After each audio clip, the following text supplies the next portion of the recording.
पितृपक्ष की पौराणिक कथा। पितृपक्ष की पौराणिक कथा के अनुसार जोगे तथा भोगे दो भाई थे। दोनों अलग अलग रहते थे। जोगे धनी था और भोगे निर्धन। दोनों में परस्पर बड़ा प्रेम था।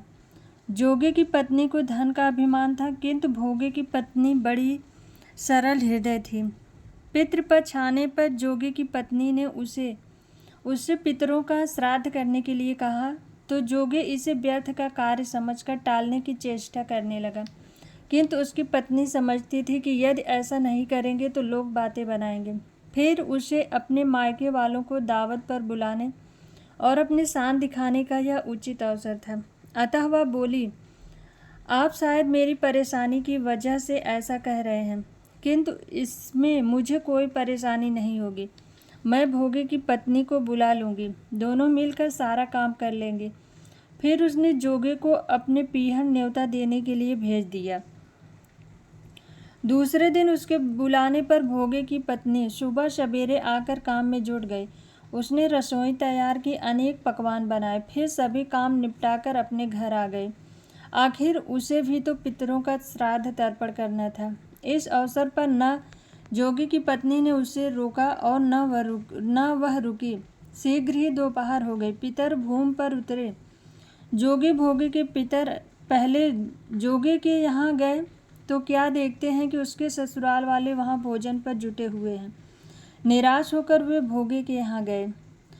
वहाँ क्या था, मात्र पितरों के नाम पर अगियारी दे दी गई थी।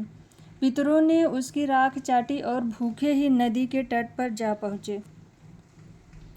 थोड़ी देर में सारे पितर इकट्ठे हो गए और अपने अपने यहाँ के श्राद्धों की बढ़ाई करने लगे। जोगे भोगे के पितरों ने भी अपनी आप बीती सुनाई। फिर वे सोचने लगे, अगर भोगे समर्थ होता तो शायद उन्हें भूखा न रहना पड़ता, मगर भोगे के घर में तो 2 जून की रोटी भी खाने को नहीं थी। यही सब सोचकर उन्हें भोगे पर दया आ गई। अचानक वे नाच नाच कर गाने लगे, भोगे के घर धन हो जाए, भोगे के घर धन हो जाए। सांझ होने को हुई। भोगे के बच्चों को कुछ भी खाने को नहीं मिला था। उन्होंने माँ से कहा, भूख लगी है। तब उन्हें टालने की गरज से भोगे की पत्नी ने कहा, जाओ, आंगन में औंधी रखी है, उसे जाकर खोल दो और कुछ मिले बांट कर खा लेना। बच्चे वहां पहुंचे तो क्या देखते हैं, हौदी मोहरों से भरी पड़ी है। वे दौड़े दौड़े माँ के पास पहुंचे और उसे सारी बातें बताई। आंगन में आकर भोगे की पत्नी ने यह सब कुछ देखा तो वह भी हैरान रह गई।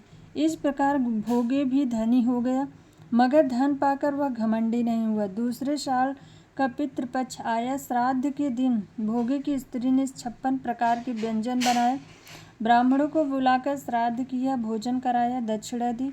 जेठ जेठानी को सोने चांदी के बर्तनों में भोजन कराया। इससे पितर भी बड़े प्रसन्न और तृप्त हुए।